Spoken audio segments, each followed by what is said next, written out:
So first of all hi guys, मेरा नाम कनव है और मैं पंजाब के एक छोटे से शहर जालंधर से बिलोंग करता हूँ। तो आज का जो मेरा वीडियो का टॉपिक है वो है how to crack interview for any kind of a job you guys are applying for. Yes my dear friends, because as a student, as a fresher और एज एन एक्सपीरियंस कैंडिडेट मैंने भी इस problem को बहुत बारी face out किया कि let's say आज मेरा कोई इंटरव्यू है, राइट? तो मेरे को इंटरव्यू के लिए प्रिपरेशन कैसे करने हैं, मुझे खुद को प्रेजेंट कैसे करना है एंड कौन कौन से की पॉइंटर्स के ऊपर मुझे ज़्यादा से ज़्यादा एम्फोसाइज करना है जिसको इनकलकेट करने से मेरे सिलेक्शन के चांसेस मैक्सिमम हो पाए, राइट? तो मेरे को भी अराउंड 3 साल हो चुके हैं इस कॉर्पोरेट वर्ल्ड में। So I would like to share my own experience which I have gained in these 3 years of my corporate life. ठीक है, तो अभी काफ़ी सारे लोग जो भी आकाश के चैनल के थ्रू आ रहे हैं, ठीक है, तो आप सभी लोगों ने मुझे एक वीडियो में ज़रूर देखा होगा आकाश के साथ, how to crack interview for a Byju's, right? तो अभी मैं कल देख रहा था उस वीडियो पर भी अराउंड 60 से 70 हज़ार व्यूज़ आ चुके हैं। So first of all thank you so much guys कि आपने हम दोनों को इतना सपोर्ट किया और उस वीडियो के ऊपर मैक्सिमम व्यूज़ आए एंड आई थिंक काफ़ी स्टूडेंट्स का उस वीडियो के बाद बायजूस में सिलेक्शन भी हुआ। मेरे को इंस्टाग्राम के ऊपर भी काफ़ी स्टूडेंट्स के पर्सनली मैसेजेस भी आए थे, सर मेरे पास एक ही एडिशनल क्वेश्चंस हैं काफ़ी, तो आप ये मेरे को इसका आंसर दे सकते हैं कि नहीं? तो मैंने भी अपना मैक्सिमम ट्राई किया सबको आंसर्स देने का, राइट? तो ये मेरा फर्स्ट वीडियो है एक्चुअली। मैं भी अब यूट्यूब पर अपना चैनल स्टार्ट कर रहा हूँ, तो आप सब लोगों को इंटर्नशिप पार्ट टाइम जॉब्स के रिगार्डिंग तो आपको वीडियोस मिलते रहेंगी यहाँ पे, that's for sure, right? And इसके अलावा यहाँ पे आपको मोटिवेशनल वीडियो मिलेंगी, ठीक है? एंड बिजनेस केस स्टडीज़ के रिगार्डिंग भी मैं आपको बताता रहूँगा, ठीक है? शायद बिजनेस केस स्टडीज़ आप अपने कोई रियल टाइम बिजनेस में भी यूज़ कर सकते हैं, ठीक है? तो कुछ स्ट्रैटेजीज़ आपको ऐसे पता लगेगी जिनको इनकलकेट करके इम्प्लीमेंट करके आप अपने बिजनेस को और ज़्यादा आगे लेकर जा पाएंगे, राइट? तो अभी बिना कोई टाइम वेस्ट किए हम इस वीडियो को स्टार्ट करते हैं, राइट?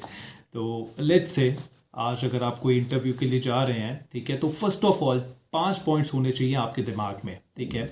अभी ये 5 पॉइंट्स कौन कौन से होने चाहिए? सबसे पहले आपको इंट्रोडक्शन कैसे देना है। इंट्रोडक्शन स्टार्ट होगा आपके नाम से और आपके एजुकेशन से, ठीक है? सेकेंड पॉइंट होना चाहिए आपका एकॉम्प्लिशमेंट। थर्ड पॉइंट होना चाहिए कोई चैलेंज ऐसा जो आपने अपनी लाइफ में फेस आउट किया एंड उस चैलेंज को सॉल्व करने के लिए आपने एफर्ट्स क्या किए, राइट? एंड फोर्थ पॉइंट होना चाहिए आपका अपने हॉबीज़ के बारे में एंड फिफ्थ पॉइंट आप अपने फैमिली बैकग्राउंड के बारे में बता सकते हैं, ठीक है? तो हम स्टार्ट करते हैं फर्स्ट पॉइंट से। लेट्स से आज मेरा इंटरव्यू है एंड अब अगर मेरे को फर्स्ट पॉइंट प्रेजेंट करना है तो वो कैसे करूंगा मैं, राइट? तो let's say my name is Kanav and I have done my BCom professional from DAV college and I have got around 8.2 CGPA when I was doing BBA, when I was doing this BCom professional, right? ठीक है, तो basically अब आप इसके बाद अपने accomplishment के बारे में भी बता सकते हैं। अकॉम्प्लिशमेंट के बारे में आप क्या बता सकते हैं? लेट्स से जब मैं बीकॉम अपना कर रहा था तो I use to do a part time job in Coca Cola as well and Coca Cola में मेरा क्या रूल रहता था कि I have to go to the retailers, I have to go to wholesalers and distributors as well for the maximum number of the orders, ठीक है? तो उस टाइम पर एक ना प्रोडक्ट लॉन्च हुआ था with the name of a Maaza gold, ठीक है? तो माजा गोल्ड का मैक्सिमम सेल्स मैंने किया था, right? So apart from this thing अब मैंने अकॉम्प्लिशमेंट के बारे में बता दिया, ठीक है? एंड अब आपको कोई चैलेंज के बारे में बताना है जो आपने फेस आउट किया है। Let's say I use to be stutter at one time when I was in to my 10th standard, और जब मैं 12th स्टैंडर्ड में भी था मेरे को ये प्रॉब्लम था एंड फिर उसके बाद मैंने बेली ब्रीदिंग स्टार्ट किया। बेली ब्रीदिंग के अलावा मैंने सेल्फ हेल्प बुक्स को रीड करना स्टार्ट किया मिरर के सामने and ultimately with the time being मैं इस प्रॉब्लम से बाहर आ पाया, राइट? तो आपको कुछ ऐसा चैलेंज बताना है जो पहले आपके लिए प्रॉब्लम था तो आपने उसको ऐसा चैलेंज फेस किया, राइट? कि आपने उसको एफर्ट्स किए। अब ये क्यों आपने बताना है?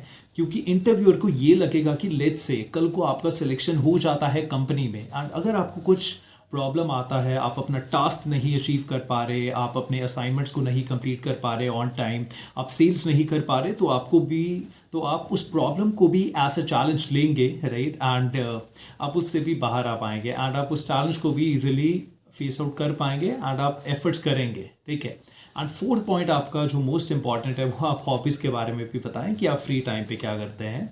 जब मेरा इंटरव्यू हुआ था तो मैंने बताया था कि मेरे को साइकिलिंग करना एंड मेरे को सेल्फ हेल्प बुक्स रीड करना बहुत अच्छा लगता है, ठीक है? एंड कहीं ना कहीं आपका इंटरव्यूअर हॉबीज़ के बारे में भी इसलिए जानना चाहता है कि लेट्स से अगर आप कल को डीमोटिवेट हो जाते हो तो आपकी कोई ऐसी हॉबी है कि नहीं जो आपको मोटिवेट करती है towards your own goal, right? तो मैंने साइकिलिंग और सेल्फ हेल्प बुक के बारे में बताया था, जैसे कि अभी मैं बता रहा हूँ, राइट। एंड इसके अलावा फिफ्थ पॉइंट आपका क्या आ सकता है, अपने फैमिली के बारे में। आप अपने फैमिली के बारे में बताएं। लेट्स से मैं हमेशा ऐसे प्रेजेंट करता हूँ, my father is a shopkeeper and I have a younger brother than me who is still doing graduation from this and this college, right. And my mother is a house wife. And मैं हमेशा shopkeeper क्यों बोलता हूँ, क्योंकि interviewer के दिमाग में ये इमेज बन जाती है कि शायद इनकी एक छोटी सी दुकान है, राइट। तो माइट भी इसलिए इसको जॉब का नीड है। एंड अगर मैं यही बिजनेसमैन बोलूँ तो वो इमेज थोड़ा बड़ा बन जाएगा कि माइट भी कोई बड़ा सा शोरूम है एंड अगर इसको सिलेक्ट करता हूँ तो इसको पैसे की ज़रूरत नहीं है एंड ये कभी भी जॉब छोड़ के जा सकता है। एंड आप कभी भी अगर कोई जॉब के लिए जा रहे हैं, आपको पहले ऑर्गेनाइजेशन के बारे में पता होना चाहिए कि ऑर्गेनाइजेशन सर्विसेज क्या क्या प्रोवाइड करती है, ठीक है।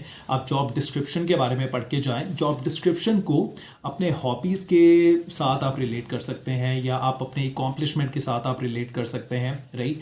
जैसे वहाँ पर एक पॉइंट था जब मैं बायजूस के इंटरव्यू के लिए गया था कि a person should be a very effective communicator and it should have proven track record in sales as well, right. तो अब मैंने यहाँ पर कौन कौन से पॉइंट्स ऐड ऑन किए थे, राइट। अब I have also hosted freshers party to my juniors, ठीक है। मैं वहाँ पर होस्ट था एंड अब यहाँ से ये पता लग रहा था कि अगर मैंने उस पार्टी को होस्ट किया है तो I am a very effective communicator as well, right.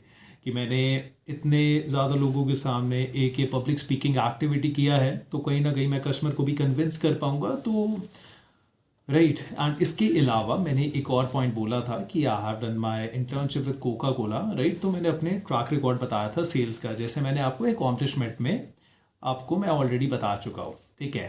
And इसके अलावा आपको अपने इंटरव्यू के टाइम पे स्माइल हमेशा रखना है। स्माइल इसलिए रखना है कि बिकॉज कई बार स्टूडेंट्स फर्स्ट टाइम इंटरव्यू में नर्वस हो जाते हैं, एंजाइटी भी उनको कई बार हो जाती है, तो स्माइल से इन सब चीज़ों का नहीं पता लगता है। एंड आपको अपने इंटरव्यू के लिए पहले से आपको प्रिपेयर होके जाना है। कम से कम भी आपको 7-8 दिन पहले आपको प्रिपरेशन स्टार्ट कर देना चाहिए।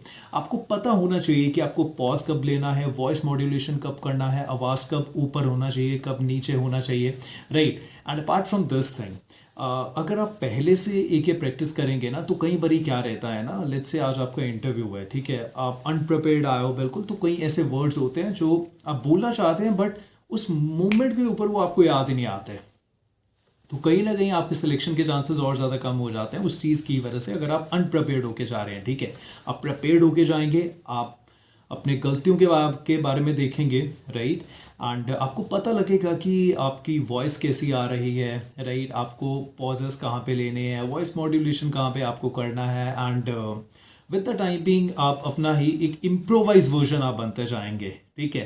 एंड इसके अलावा ट्राई कीजिए अगर आप मिरर के सामने प्रैक्टिस कर सकते हैं, बिकॉज आपकी बॉडी लैंग्वेज भी बहुत ज़्यादा इम्पैक्ट डालती है इंटरव्यू के टाइम पे, राइट। एंड अगर आपकी बॉडी लैंग्वेज बहुत ज़्यादा बोरिंग सी है तो माइट भी इंटरव्यूअर को भी नींद आ जाएगी इंटरव्यू के टाइम पे, राइट। तो आपको सब चीज़ों का ध्यान रखना है, अपनी बॉडी लैंग्वेज का, वॉइस मॉड्यूलेशन का, पॉजेस का, राइट। एंड आप वर्ड्स कौन कौन से यूज़ कर रहे हैं, ठीक है। एंड इसके अलावा मैं एंड लास्ट में गाइस मैं आप लोगों के लिए एक लाइन ज़रूर बोलना चाहूँगा जो आज मैं पढ़ रहा था। एक किताब है जिसका नाम है टाइम मैनेजमेंट, राइट। तो ज़िंदगी में लक्ष्य का होना बहुत ज़्यादा ज़रूरी है, क्योंकि लक्ष्य से आपके कार्य तय होते हैं और उन कार्य से आपको ज़िंदगी में परिणाम मिलते हैं और उन परिणामों से आपको ज़िंदगी में सफलता मिलती है, और ये सब एक लक्ष्य से शुरू होता है। तो गाइस आपको हमेशा फोकस रहना है अपने गोल के लिए, राइट। आपको खुद को डाइवर्ट नहीं करना है अलग डायरेक्शंस में कि हाँ मेरे को अगर ये हो गया, अगर इंटरव्यू के टाइम पे मैं थोड़ा नर्वस हो गया, एंजाइटी हो गया तो क्या होगा, ये वो सब चीज़। तो आपको कुछ फालतू नहीं सोचना है, आपको सिर्फ अपना बेस्ट देना है, खुद के ऊपर फोकस करना है। एंड आपको जो प्रैक्टिस है वो बहुत अच्छे से करना है। एंड आफ्टर दैट आपका इंटरव्यू फॉर श्योर आपका क्लियर हो पाएगा। अगर क्लियर नहीं भी हुआ फिर भी आपको खुद को अच्छे से प्रेजेंट करना आ जाएगा, राइट, ठीक है। तो आई होप कि ये वीडियो आपको वर्कआउट किया होगा, राइट। एंड इसके अलावा अगर आपके कुछ भी क्वेश्चंस हैं तो आप मेरे कमेंट बॉक्स में भी डाल सकते हैं, ठीक है। As it was my first video on this YouTube platform जो मैं एज एन इंडिविजुअल बना रहा हूँ, ठीक है। अगर आपको कहीं भी लगा है थोड़ा और इम्प्रोवाइज का ज़रूरत है तो प्लीज़ मुझे आप कमेंट बॉक्स में मेंशन कीजिए, ठीक है। And thank you so much guys for your support, thank you.